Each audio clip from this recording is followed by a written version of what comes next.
Thanks for staying with us. So on Wednesdays, we like to celebrate women who are doing amazing things. So today, our guest is a master storyteller who empowers others to share their stories. Her company, a publishing company, has helped over 40 clients become published authors through courses, coaches, and even ghostwriting services. She's also the founder of the Christian Storyteller Prize, a prestigious award recognizing Christian-centered stories. She's a best-selling author with 6 titles, filmmaker, and founder of Iren Films, a production company creating content. Welcome with us, Iren. Welcome to the show. Thank you for having me. Good to have you. Thank you. So, I mean, you're a mommy Jew. I didn't even realize. You know, yeah, a real and you're probably called PL. People, obviously you lead a team. And just tell us a bit about your vision into the company you run, storytelling, filmmaking, publishing company. That's quite a bit for one person. And you're still pastoring a church, I believe, or what is leading. So how do you put that together? This is the question that's supposed to make me a billionaire. Because if I had $1 for every time I was asked, I would be very rich. First of all, thank you so much for having me. I feel very honored to be here with the ladies of your views, sharing my views. I love stories. I wrote my first piece of poetry at 8.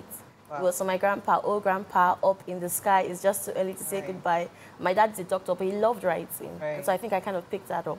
So for me, storytelling was, first of all, a hobby.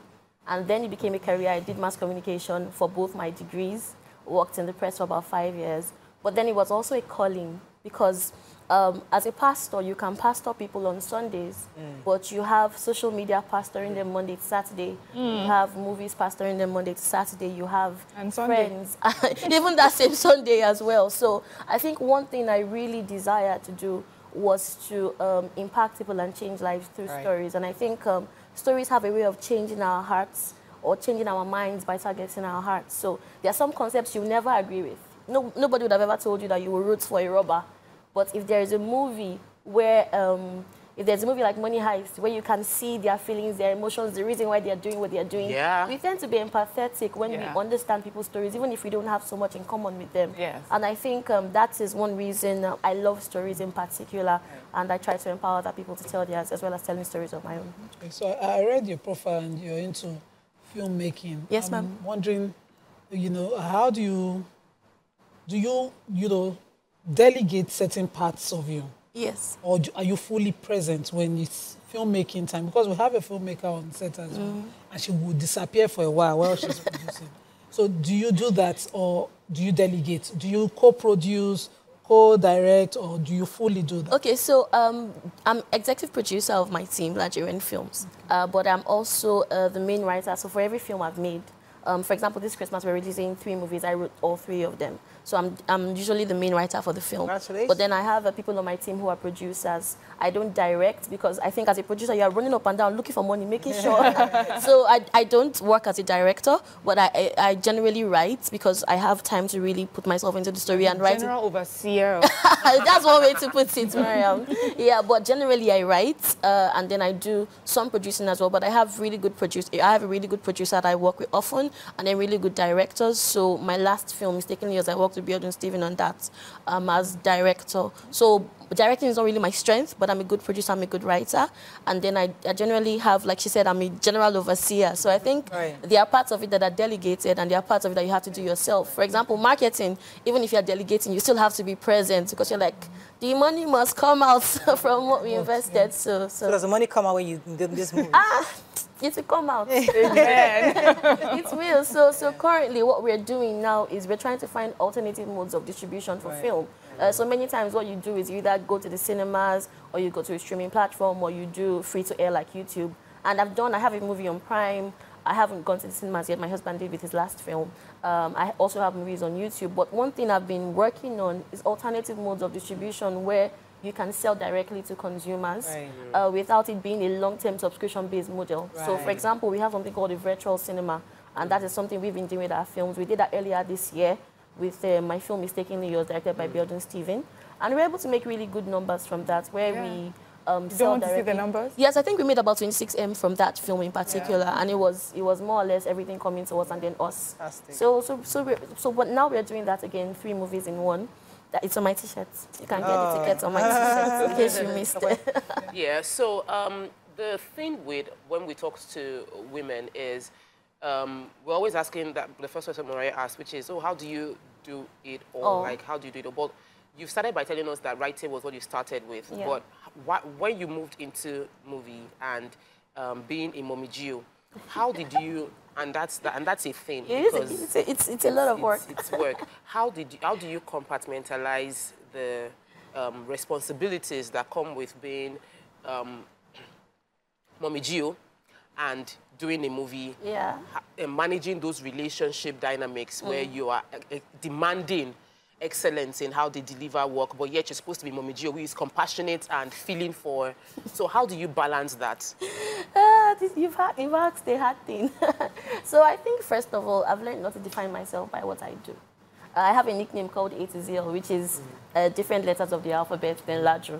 So even though I do a lot of things, I learn not to define myself by what I do. And for example, I had, not just, my baby's one, but when I was pregnant, I wasn't really doing a lot. So if I was defining myself based on what I had made or what I was doing, then I would have felt like I wasn't a complete person. So I define myself based on who made me, who created me, who died for me. And then I now take, so when I do that, there is a good foundation, and then I kind of take, I take my bearing from that. So, but if I'm doing business, I also learn to have those boundaries in place. So if I'm employing someone to my team, you need to have those interviews. You need to say, these are my expectations.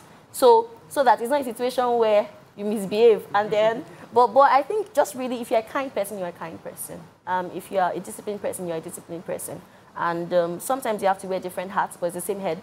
Just really understanding who you are foundationally. And then as time goes by, you figure it out. But some things I've done for a very long period of time. I've done ministry longer than I've done film. By God's grace, our ministry just done 12 years. I've been pastoring my husband for a bit. But as you grow, you learn. So as a Christian producer, yes, ma'am. Do they kiss in your movies? Do you have what kind of stories do you produce? Because we've seen a pastor who's mushy and some movie. How do we get here? just saying. So I'm just trying, because since we just have what kind of movies are you? Would you not produce those kind of movies, or if it's important to your stories, would you tell those stories? So I'll speak for myself personally, because I know that people are different, individuals are different. But if I've made a film where people have kissed, it was people who were married. So I personally don't ask actors to kiss in my films. Okay. So that's a personal, that's something we do as a company. Just checking. Okay, so I could listen to you talk all day. I mean, you're interesting to listen to, you know, and I can see why you're a storyteller. And I just want to know, were you always just so confident, so sure of yourself, so sure of the steps that you're taking? Because you come across that way, like, finish school and when I did this, this is working out.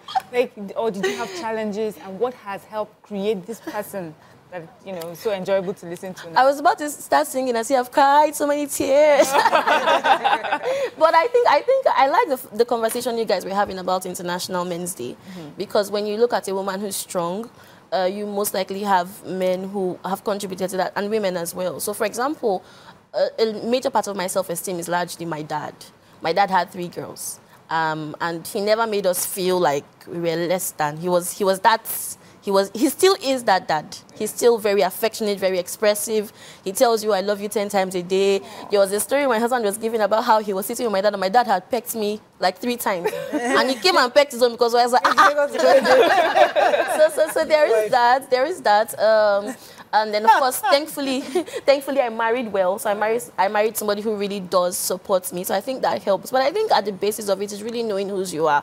Because no person can really be responsible for your confidence 24/7. It has to be a God thing. Yeah. And then when you cry, like, concerning this work now, why did I start virtual storytelling? I received a deal from a streaming company that was not up to what I had made my film for. So I was like, we have to find another way. And I think that's the beautiful thing about adversity, because it gives us the opportunity to dig deep in and see that there are more opportunities if we look for them. So it's a lot of things. God, the right people, failing and standing up again, and knowing that last we'll win. You know, I'll come to you in a second. One of the things I like about your story is that you're homegrown. Covenant. That's Covenant University for the first degree, and Covenant University of No, I did my second degree in Unilag. Oh, okay, well, okay. Yes, Unilag. but I'm very proud of So, I'm very proud of Covenant. yeah, because the reason why I want to highlight that, because we're in a season where everybody just feels like getting education abroad is the only way for success.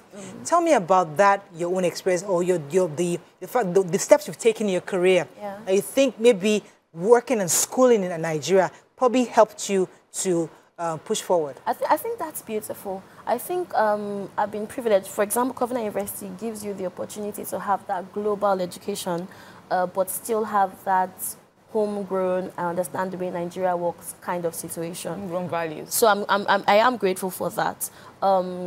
Sorry, I was a bit distracted. I'm sorry. yeah, but I am grateful for that. I'm grateful for the primary school I went to that was not really a spring all over the place kind of primary school, but had really good education. I went to Federal Girls Benin for secondary school. So Nigerians are some of the smartest people in the world, and to get them to teach you, I think that that's really, really brilliant. But it now comes down to understanding, first of all, what global standards are, and then understanding the context. See, for example, I was taking a film class online, and the lady was talking about how to do a low-budget film, and she talked about how she only had $1 million for... like, try 100,000. Yeah, so it was low budget. And I was like, and see, I can't relate. Yeah, but when you live and work here, you meet some of the brightest minds. And then I'm grateful also for the internet because it gives you the opportunity to benchmark and learn from a different... Let me go on a very short commercial break. When I come back, we continue the conversation. Stay with us. We'll be right back.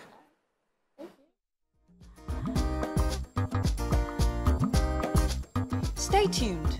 Your View will be right back.